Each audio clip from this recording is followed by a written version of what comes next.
Welcome to the last breakfast. Please enjoy the video. You begin by acting immediately. Make sure you are signed into the PSN account that manages the Ps5.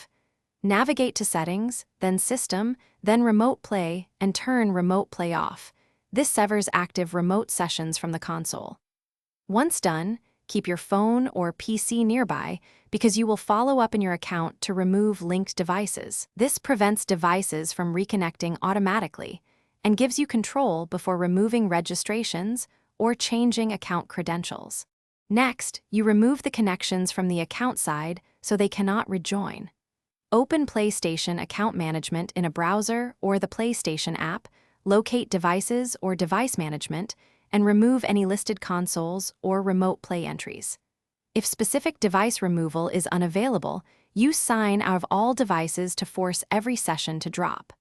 Once done, make sure devices that you intentionally removed no longer appear in the list before moving to the final cleanup steps. To finish, lock the account down so removed remote devices stay disconnected. Change your PSN password immediately and enable two-step verification. This forces all devices to re-authenticate and prevents re-registration. Restart the Ps5 and attempt a remote play connection to confirm it is blocked.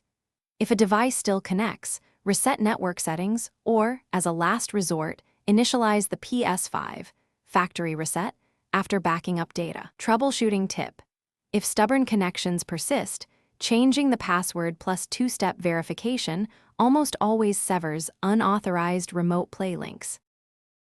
Thanks for watching. If this was helpful, leave a like and consider subscribing. See you next time.